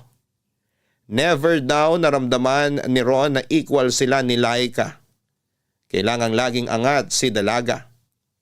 Marami pang nakwento sa akin si Ron. kung paano siyang hinaharas daw ng pamilya ni Laika. Pati nga raw mga kaibigan ni Laika, harap-harapang minamaliit siya. Hindi naman siya pinagtatanggol ni Laika. Pakiramdam pa nga raw ni Ron, natutuwa si Laika sa tuwing dinadown siya dahil ibig sabihin lang noon ay umaangat si Laika sa paningin nila. Dahil nga masyado nang mabigat ang mga kwento niya, sinabi ko sa kanya na pwede kaming mag-meet ng personal sa ibang araw para mas mailahad niya ang nararamdaman niya. Natuwa naman si Ron dahil sa unang beses, meron siyang napagsasabihan ng lungkot niya. Wala na rin daw kasi ang mga kaibigan niya dahil pinalayo ni Laika. Nag-schedule kami ng pagkikita 1 linggo pagkatapos ng pag-uusap namin ay nagtagpo kaming muli sa isang coffee shop para maituloy ang naudlot naming usapan. Ikaw naman ang late ngayon. Sorry naman, may dinaanan pa akong kliyente bago ako pumunta rito. Joke lang yun ha. Alam kong busy kang tao. Kaya maswerte ako na naambunan mo pa rin kahit ilang oras lang. Ang drama mo pa rin ha. Ikaw naman? Pangbasag ng trip? Oo nga pala, umorder na ako ng kape natin. Spanish latte sa'yo, di ba? Light ice at triple espresso shots? Wow! Bakit? Isang beses ko lang sinabi sa'yo ang kapeng paborito ko pero natandaan mo agad. Matandain talaga sa mga espesyal na mga tao sa buhay ko. Flattered naman ako. Espesyal ba talaga ako? Wedding planner niyo lang ako. Kapag tayong dalawa lang ang magkasama at magkaharap, kaibigan kita. Hindi ka wedding planner lang. Okay, kinilig ako ron ng slight. Kinilig? Kinikilig ka sa kaibigan mo? Friendzone pala ata ang hanap mo sa buhay. Hoy, hindi kainis to. Hindi ko tuloy ma-explain ng mabuti yung sasabihin ko. Feeling ko, i-judge mo ko. Hayaan mo na. Tinutukso lang naman kita. Ano bang gusto mong pag-usapan ngayon? Ikaw, ano bang gusto mo? Ikaw kaya nag-aya sa akin lumabas. Dapat ikaw ang may bangkong mga topic. Wala ako maisip bigla eh. Parang naubos na ata yung pwede nating pag-usapan. Ang daldal mo kasi sa chat. Nahawa lang ako sa'yo, no? Alam ko na. Pag-usapan na lang natin yung tungkol sa kasal nyo ni Laika. Pwedeng pass muna riyan. Gusto ko kasi munang makawala sa pressure ng kasal namin. Tsaka, nagkatampuhan nga kami bago ako pumunta rito eh. Bakit naman? Mansari pala kasi namin ngayon. Mansari nyo? Bakit ka nakipag-meet sa akin ngayon? Dapat siyang priority mo. Pero mas gusto kong makasama ka kaysa sa kanya. Mas nakakahinga ako kapag ikaw ang kausap at kaharap ko. Gusto ko makaramdam ng kilig sa sinasabi mo. Kaya lang mali eh. Kanina mo pa binabanggit niyang kilig ah. Totoo na ba yan? Kilig kaibigan ba yan o kilig crush? Grabe sa crush ha. 40 na ako. Ikaw lagpas 30 ka na. Dapat wala na yung ganyan. Lolo ko nga kinikilig pa rin sa paglalambing ng lola ko eh. Wala sa edad yan. So ano nga? O sige na, aamin na ako. May konti akong crush sa'yo. Konti lang talaga. Paano ko ba yun pararamihin ha? Huwag ka nga puro biro. Hindi naman ako nagbibiro. Basta, harmless naman tong crush ko sa'yo. Before kasal mo, mawawala rin to. Ipagdarasal ko talaga. Paano kung wag mo na lang ipagdasal na mawala yan? Kasi kinilig ako nung nalaman kong crush mo rin ako eh. Rin? Crush mo rin ako? Oo. At hindi ko ipagdadasal na mawala to. Nakatitig sa akin si Ron habang sinasabi niya noon ang mga katagang yon. Crush din niya ako. Naramdaman kong totoo ang sinabi niya. Kaya nakaramdam ako ng kilig, Papa Dudut. Sumobra pa nga. Natahimik kami ng ilang minuto dahil hindi namin alam kung paano babawiin ang usapan. Parehong namumula ang mga mukha namin. Akala mo'y nakainom kami ng alak. Kung hindi kami tinawag ng barista para sa mga kapeng in-order ni Ron, hindi kami makakahinga ng maayos. Noong nakahigop na kami ng kape ay medyo nawala na ang tensyon sa pagitan namin. Pasimple akong tumingin kay Ron, ganon din siya sa akin, hanggang sa nagkatitigan. Nagkatawanan at bumalik na muli kami sa pagiging komportable sa isa't isa. Hindi muna namin pinag-usapan ang tungkol sa crush na nafe-feel namin sa isa't isa. Random lang na mga bagay ang pinag-usapan namin. Basta hindi tungkol sa nararamdaman namin. Mula noong nagkaaminan kami, alam kong may nagbago na sa amin. Naramdaman ko ang kakaibang saya na first time ko ulit maramdaman after kong iwan sa altar ng fiancé ko. Palagi na kaming magkausap ni Ron, lagi na rin kaming nagkikitang dalawa. At dahil sa dalas na nagkakasama nga kami ay hindi ko maiwasan na ma-fall ng todo sa kanya. Ganon din siya sa akin. Wala pang formal na usapan sa kung ano ang meron kami pero masaya kami sa ganon. Alam ko namang bawal, alam kong mali ang pinasok kong sitwasyon. Pero hindi ko mapigilan ang sarili ko na lumapit kay Ron, lalo't siya ang bumuhay muli sa puso ko. Ang tagal ko nang pinatulog ang puso ko. Laging takot na sumubok magmahal ulit. Pero pagdating kay Ron ay nagbago ang lahat. Kaya kahit mali ay sige pa rin ako. Masaya naman na nakabangon muli ang puso ko. Nagpatuloy ang maling ugnayan namin ni Ron. At nung tumagal ay naging klaro na ako sa sitwasyon namin. Naging magkarelasyon na kami at lihim nga lang syempre. At dahil nga may label na kami kaya kinailangan naming mag-ingat para hindi makaramdam si Laika. Siniguro namin na sa tuwing magkikita kaming tatlo ay walang mapapansin si Laika sa kakaibang kinikilos namin. Kumbaga kapag tatlo kaming magkakaharap, isa lang akong wedding planner. Professional lang. Pero pagkatapos noon ay mag-aaya si Ron na magkita. Madalas kaming nakikita sa kondo ko. Malayo naman ang kondo ko sa bahay ni Laika kaya malabong magkahulihan doon. Pag magkasama na kaming dalawa ni Ron ay parang wala na kaming pakialam sa ibang bagay. Parang kami na ang tunay na magkarelasyon kahit aminado ako na isa akong kabit. Wala akong pinagsabihan sa relasyon naming dalawa. Siniguro ko na hindi makakalabas ang sekretong yon. Delikado syempre. Ganon din ang sinabi ko kay Ron. Mag-ingat siya palagi at dapat ay laging burado ang conversation namin. Kailangang ibang pangalan ko sa cellphone niya. Hindi rin kami friends sa Facebook para hindi makatunog si Laika. So far ay hindi naman nakaramdam si Laika. Dagdag na rin kasi na naging busy na ito sa pagkayod dahil kailangan ng dagdag na bayarin para sa kasal nila. Balak kasi nilang gawing engrande dahil uuwi raw ng Pinas ang mga kamag-anak ni Laika sa ibang bansa. Hindi naman ganun kalaki ang pera ni Ron kaya si Laika madalas ang nag-aabono sa lahat. Andun si Ron para sumuporta emotionally sa kanyang fiancé. Minsan nagkakaharap kaming muli sa coffee shop kung saan kami nagkaamina ng feelings ni Ron. Papa Dudut. Sa wakas, walang na-late sa amin ni Ron. Eh di congrats sa atin. Hindi nyo talaga makalimutan yung pagka-late nyo dati ha. Hindi ko na nga maalala yun. Kasi naman, bukod sa late kami, nagbangayan pa kami sa harapan mo. Unforgettable yun. Hindi na yun mauulit, promise. Love na ulit namin ang isa't isa. Hindi ba, darling? Oo naman. I love you. I love you more. Sana pala, na-late na lang kayo para hindi ako nakakaramdam ng inggit ngayon. Balik ulit kayo sa away. Okay naman kasi talaga kami nitong si Ron. Minsan lang talaga hindi to makapalag sa toyo ko. Pero alam ko na love niya ako. Kung babawasan mo ang toyo mo, kahit sa kabilang buhay, mamahalin kita. Ikaw din naman may toyo, pero tanggap kita. Oo, tama na po. Nararamdaman ko na naman ang pagiging single ko. Single ka pala, no, Miss Jamie? Oo. 3 beses umuo? Sure na single ah. Wala naman kasi talaga akong boyfriend. Pwede ka bang ireto sa kuya ko? Single dad yon.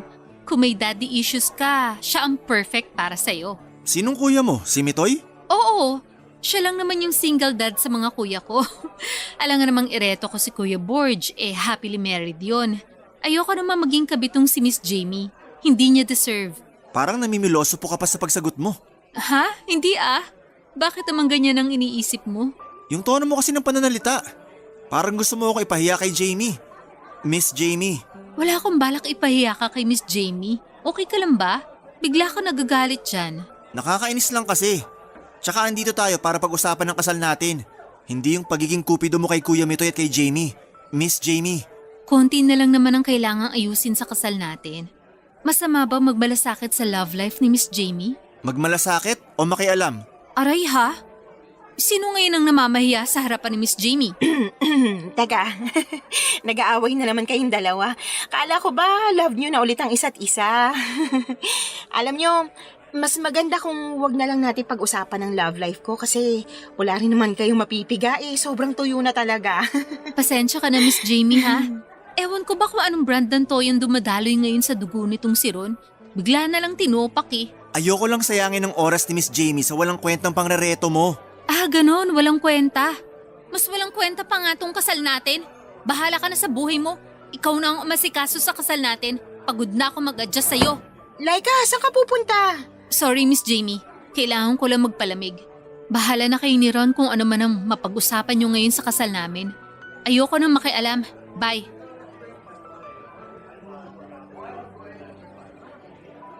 Bakit naman ganun ang trato mo kay Laika? Nagselos ako Masisisi mo ba ako? Nirereto ka niya sa kuya niya. Ayoko nun. Akin ka lang.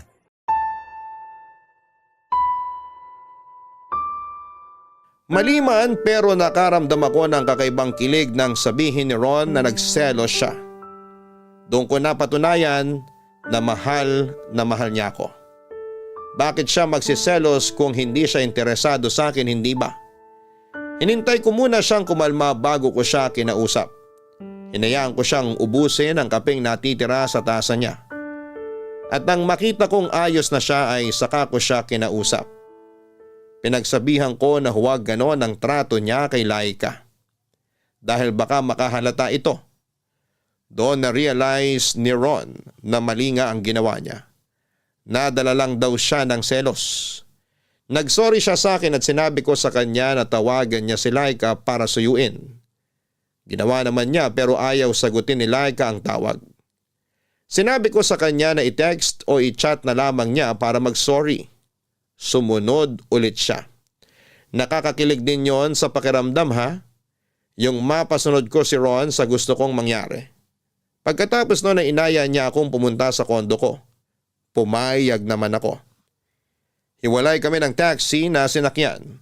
Pinauna niya akong umalis at after 10 minutes ay saka naman siya sumunod.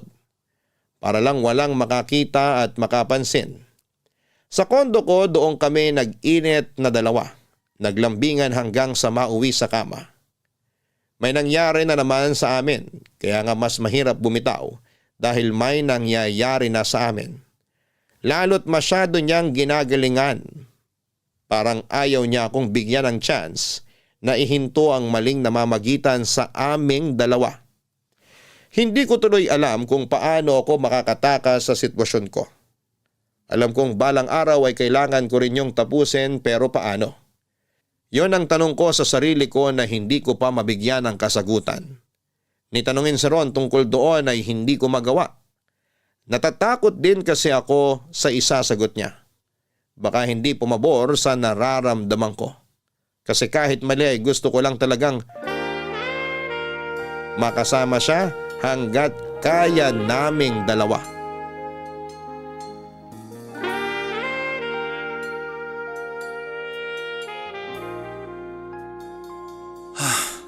Grabe ka. Masyado mo namang ginalingan. Ano bang vitamins mo? Bakit ang tibay mo sa kama? Kailangan kong galingan kasi bad mood ka kanina Mukhang next month na ako mapabad mood nito. Sinobrahan mo Thank you Para bang pang-honeymoon ang galing ko? Parang nag-alangan ka ron kapag naririnig ko lang kahit anong term sa kasal para akong kinikilabutan. Kasi, Alam mo naman akong bakit. hindi ka ba handang pakasalan si Laika? Alam mo na rin ang sagot dyan. Meron akong isang tanong na hindi ko talaga alam ang sagot. Ano yun? Paano na tayo? Kahit ako hindi ko alam ang isasagot dyan. Paano kapag kinasal na kayo ni Laika? Paano na tayo? Hindi ko rin alam. Gusto ko rin kasi ng klarong sagot. Kung meron man akong klarong isasagot sa'yo, yun ay yung mahal kita. Mahal na mahal. Pero hindi sapat para ako yung iharap mo sa altar. Hindi ko rin kasi alam kung paano to lulusutan, Jamie. Alam ko. Tumatawag si Laika. Teka, sasagutin ko lang. Huwag ka munang maingay. Okay. Hello, Laika? Hello, Ron? Saan ka? Hindi ka na ba galit sa akin? Hindi na. Sorry sa mga nasabi ko kanina, ha? Hindi ko sinasadyang ipahiya ka sa harapan ni Miss Jamie. Ayos lang yon. Sorry din ha. Sana hindi na tayo mag-away. Alam mo namang hindi ko matiis na magkaaway tayo. Ako rin naman eh. Nasaan ka ba? Ako? Andito sa mall. Kasama yung kumpare ko. Pwede bang umuwi ka na? Pwede naman.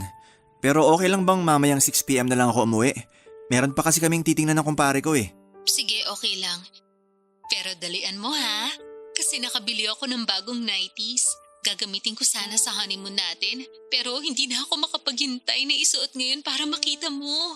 Parang mas gusto kong makita kang walang suot. Sag-aabal lang yung 90s eh. Kung uuwi ka before 6 p.m., wala na akong isusuot nun. Sige, nasa bahay na ako ng 5:59 PM. Maghubad ka na. Ang pili mo talaga. O sige na, hintayin kita. Maliligo na ako. Dalian mo. I love you. I love you more. Bye!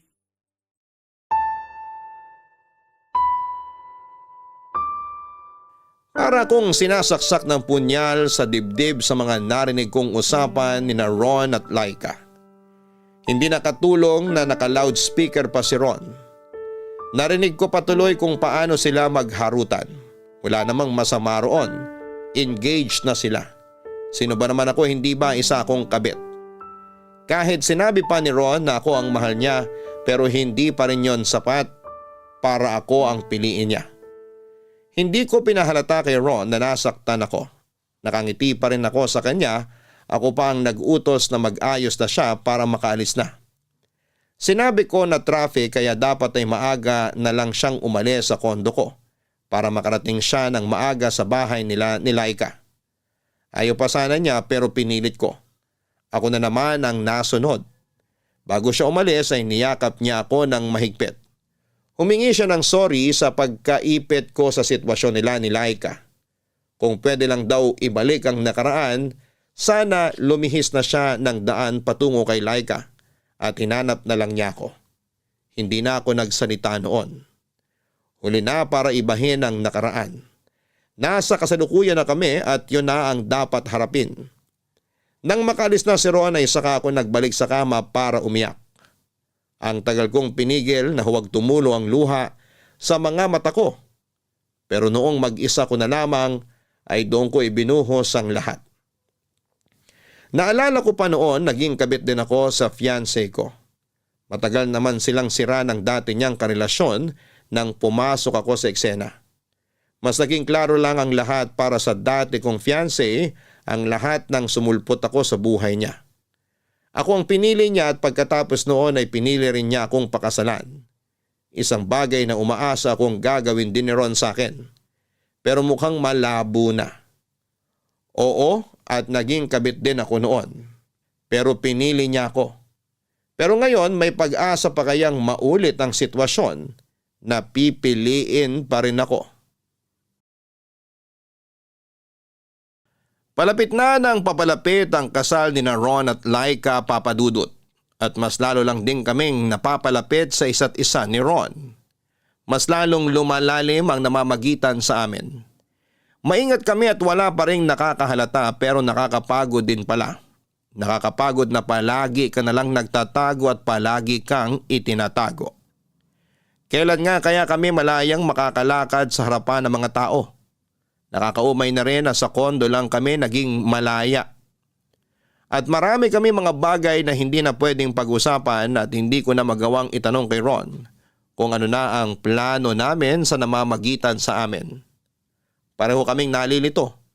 Pareho ang hindi sigurado. Pareho kaming laging walang mahanap na sagot. Paano nga ba kami magiging sigurado kung nasa gitna si Laika? Paikot-ikot kami sa patagong sitwasyon. Pero sige pa rin kami papadudot. Hanggang isang araw ay nagulat na lamang ako at tinawagan ako ni Laika. Gusto raw niya akong makausap. Ramdam ko ang lungkot sa boses niya noon. Parang may kutob ako na alam na niya ang sa amin ang fiancé niyang si Ron. Pinilit kong ikubli ang kaba sa puso ko. Hindi ko rin binanggit muna kay Ron ang tungkol sa pakikipag-usap sa akin ni Laika. Kailangan ko munang malaman kung ano ang gusto niyang sabihin. Nakipag-meet sa akin si Laika. Tinanong ko kung tungkol ba yon sa kasal niya. Hindi siya umimik. Patuloy pa rin ang lungkot sa kanyang tinig nang sabihin ito sa akin na kailangan niya ako at kailangan niya ng kausap. Umuo na lamang ako at nagmadaling puntahan ang lugar kung saan kami magkikita. Nauna ako roon ng mahigit 30 minutos. Kailangan ko kasing paghandaan yon. Kailangan kong magpakalma at nang nakita ko na siyang lumapit sa akin ay doon na wala ang kalmadong itsura ko na pinaghirapan ko. Lalo na nung napansin kong mugto ang mga mata ni Laika, Papa Dudut. Laika, okay ka lang ba? Namumugto ang mga mata mo. Halata na ba? Gusto mo maghilamos ka muna para mabawasan yung pamumugto, tapos inom ka ng tubig para hindi namamagay ang pisngi at labi mo. Mukhang dehydrated ka sa kakaiyak eh. Teka, ikukuha kita. Wag na, ayos lang ako. Kanina pa ako naghihilamos, wala na ring epekto. Sobrang bigat ba ng sasabihin mo sa akin? Pakiramdam ko. Ay, ito na naman. Naiiyak na naman ako. Iiyak mo lang, nandito lang ako. Makikinig ako sa'yo. Thank you, Miss Jamie, ha? Jamie na lang. Ituring mo ako ngayon bilang kaibigan, hindi bilang isang wedding planner nyo. Yun nga ang gusto ko mangyari eh. Maging kaibigan ka. Sana okay lang, ha? Oo naman. Wala kasi ako mapagsabihan ng nararamdaman ko eh. Natatakot ako magsabi sa mga kaibigan ko kasi ayoko ma-judge. Lalo na ng family ko. Tungkol saan bang sasabihin mo? Tungkol sa amin ni Ron. Bakit? Ano nangyari? Hiwalay na ba kayo? Parang papunta na nga Ron eh. Anong ibig mong sabihin? Kasi nararamdaman ko, lumalala na yung panlalamig niya. Lumalala? So ibig sabihin, matagal na siyang nanlalamig sa'yo? Oo. Sa'yo ko lang to sasabihin na. Kaya lang naman ako gustong pakasalan ni Ron kasi nabuntis niya ako nang hindi sinasadya. Tinakot siya ng family ko kaya napilitan siyang pakasalan ako. After nun, parang nawala na siya ng gana sa relasyon namin. Parang hindi niya na ako mahal. Buntis ka? Nabuntis. Nakunan din ako eh. Pero pinilit ko si Ron na ituloy pa rin yung kasal kahit nagmamakaawa na siya na wag na lang. Kaya nga, inako ko yung 90% na gastos ng kasal para hindi na siya umangal, para matuloy lang. Kasi ako naman may gusto nun eh. Bakit mo naman siya pinilit na ituloy pa yung kasal? Ramdam mo naman pala na yung panlalamig niya. Ikaw lang ang nahihirapan yan. Let go na. Kasi nakakahiya na kung babawiin ko pa. Pinagmalaki ko na nga sa Facebook, pati sa mga tiyahin ko sa ibang bansa. Inaasahan na nila makikita ako nakasuot ng wedding gown. Kung ako lang, hindi ko na lang itutuloy ang kasal. Makakahanap ka pa rin naman ng lalaking pakakasalan ka. Yung hindi na lang dahil nabuntis ka o dahil napilitan lang siya. Hintayin mo na lang yun. Promise, yung tamang lalaki para sa'yo, hindi man lalamig tulad ni Ron. Kahit naman nang lalamig si Ron, gusto ko pa rin siya eh. Siya lang talaga ang gusto ko. Kahit nga, nararamdaman kong hindi niya na ako mahal, nilalaban ko pa rin. Jamie, alam mo ba? Pakiramdam ko meron na siyang iba. Ha? Wala yan. Sa ganda mong yan, hindi na yung titingin sa iba. Iba kasi yung kutob ko. Nitong mga nakaraang buwan, lagi na lang siyang nakatutok sa cellphone niya. Dati, nabubuksan ko pa yung cellphone niya, ngayon hindi na. Nagpalit na siya ng password. Kaya lalong lumakas ang kutob ko na may tinatago siya. Wala yan, napapraning ka lang. Sana nga. Minsan iniisip ko, dahil din siguro to sa pagbubuntis ko ngayon, kaya ganito ang emosyon ko. Masyadong kalat at... Buntis ka? Huwag mong sabihin kay Ron ha. Pala kong sorpresahin siya sa kasal namin. Doon ko sasabihin na nakabuo uli kami. Feeling ko, binalik ni Lord yung sanggol na nawala sa amin. Ang saya ko, Jamie. Pakiramdam ko, Itong pagbubuntis ko mag-aayos sa relasyon namin ni Ron. Ano sa tingin mo?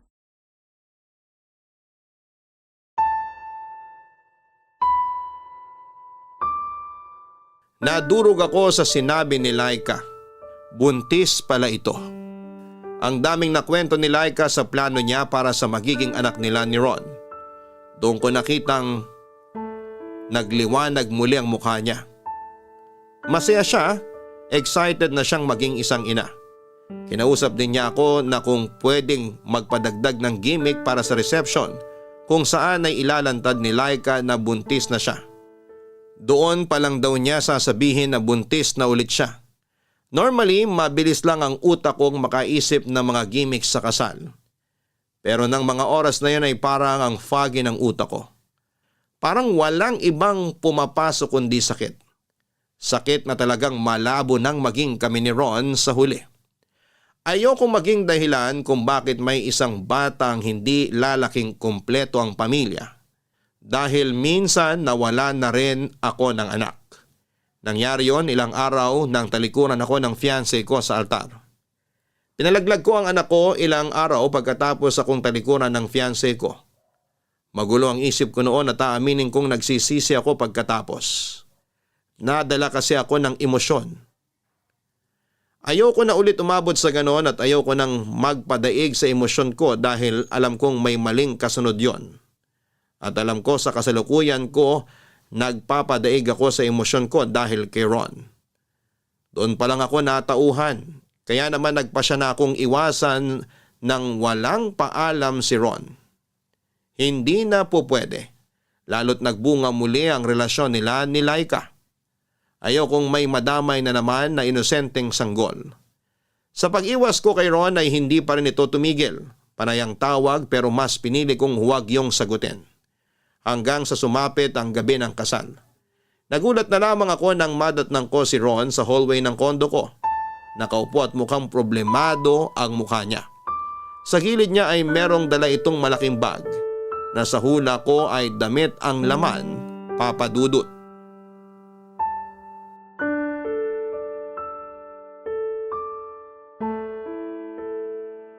Anong ginagawa mo rito?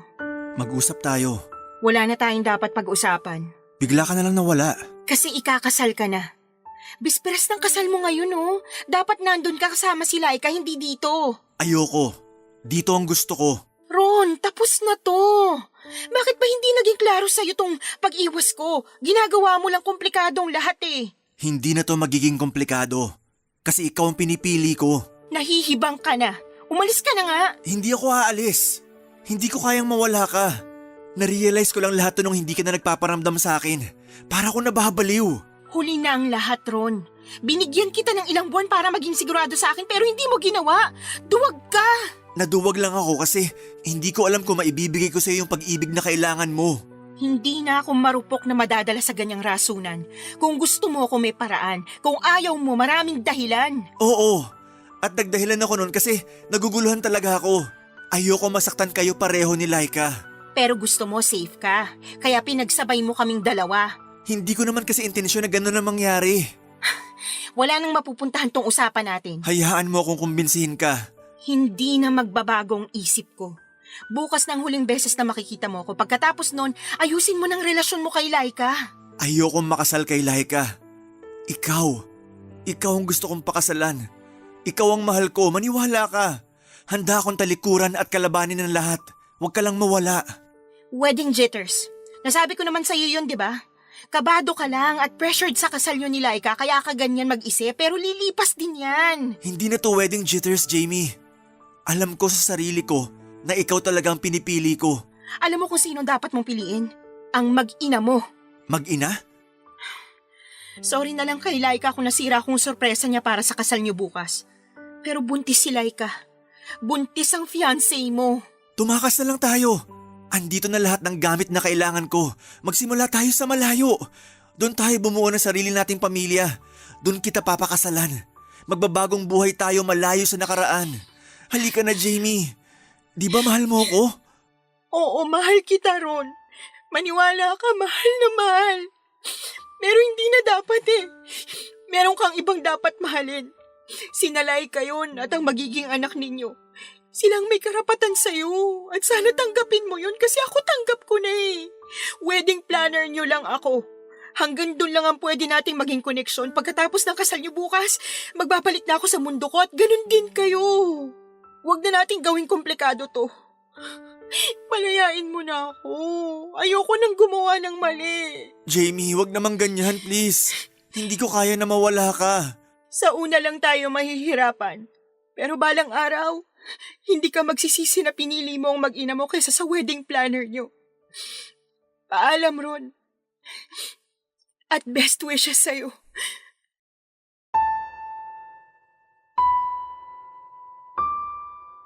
Alas 8 ng umaga kinabukasan, araw ng kasal nila. Paikot-ikot ako sa loob ng simbahan para masiguradong perfect ang lahat. Mula sa choir nakakanta hanggang sa mga bulaklak na sasalubong sa mga bisita. Kahit meron namang nakatalagang on-the-day coordinator para umasikaso sa kasal, nang umagang yon ay hindi ko pa rin napigilang makialam bilang paraan ko na lang para bumawi sa ikakasal. Unti-unti ay nagsidatingan na ang mga kalahok sa seremonya. Mula sa mga flower girl hanggang sa mga dalagang abay, ayos na ang lahat. Dumating na rin si Ron, isang beses ko lang siyang tinapunan ng tingin pero ramdam ko ang kakaibang lungkot nang mapatingin siya sa akin. Kinuha ko na lang ang tingin na yon bilang pamamaalam sa minsan naming pinagsamahan. Mabilis lang lumipas ang oras, maya-maya pa'y narinig na ang mga malamyos na tunog ng piano. Hudyat na lalakad na ang bride. Nasa gilid lamang ako noon at sinusubaybayan ang bawat hakbang ni Laika. Para kong naiiyak. Magkahalong pait at saya ang nararamdaman ko noon. Pait dahil hindi ako nagwaging makasama ang lalaking mahal ko. Pero saya dahil meron akong isang babaeng nabigyan ng chance sa pag-ibig. Nang magkaharap na sina Ron at Laika ay doon na pumatak ang mga luha ko. Lalo na noong tapunan ako ng tingin ni Ron. Hindi ko mabasa ang laman ng isip niya. Pero mabuti ng ganon. Lumabas ako saglit ng simbahan nang nagsimula na ang pagsasalita ng pare. Doon sa gilid ng simbahan kung saan walang ibang tao ay umiyak ako ng tahimik. Doon ako humingi ng patawad sa Diyos sa nagawa kong pakikiapid. Inayos ko ang sarili ko at pagkatapos noon ay muli kong binalik ang maskara ko bilang profesional na wedding planner. Naglakad ako papasok ng simbahan at tiniis na tapusin ang kasal ng taong pinakamamahal ko sa lahat. Natapos ang seremonya sa halik na sinelyohan ni na Ron at Laika. Doon pa lang ako nakaramdam ng kapayapaan. Alam kong tama ang ginawa kong magparaya dahil una pa lang ay hindi dapat ako pumagitna. At sa paglalakad palabas ni Ron at Laika sa simbahan ay ang naging wakas na namamagitan sa amin ni Ron. Hanggang dito na lamang po ang aking liham. Maraming salamat at naway nakapagbigay ako ng aral para sa lahat. Ako ang inyong forever kapuso at kabarangay, Jamie. Hindi natin kailangang makihati sa pag-ibig ng iba. Kung totoong ikaw ang mahal niya, ikaw lang dapat ang pipiliin niya. Walang ibang dapat pumagitna. Dahil dapat sa iyo pa lang ay sigurado na siya. At para sa lahat ng tao na nakokontentong makipag-agawan at makihati sa pag-ibig ng iba, sana ay matauhang ka na. Huwag mong hayaan na nasa gilid ka lang. Darating din ang tamang tao para sa iyo. Yan ay kung kakayanin mong bitawan ang maling tao. Mahihirapan ka lang sa simula pero pag nasanay ka na sa gitna ay maiisip mong tama lang pala ang bumitaw na. Dahil parating na ang taong sa iyo ay nakatadhana. Hanggang sa muli, ako po ang inyong si Papa Dudut. Sa mga kwento ng pag-ibig, buhay at pag-asa sa Barangay Love Stories number 1. Barangay Love Stories. Barangay Love Stories. Ako, gigil na gigil talaga ako sa nangyayari sa kwento natin. O ikaw, kabarangay, kumukulo rin ba dugo mo? Pwede kang mag-iwan ng comment sa ating comment section.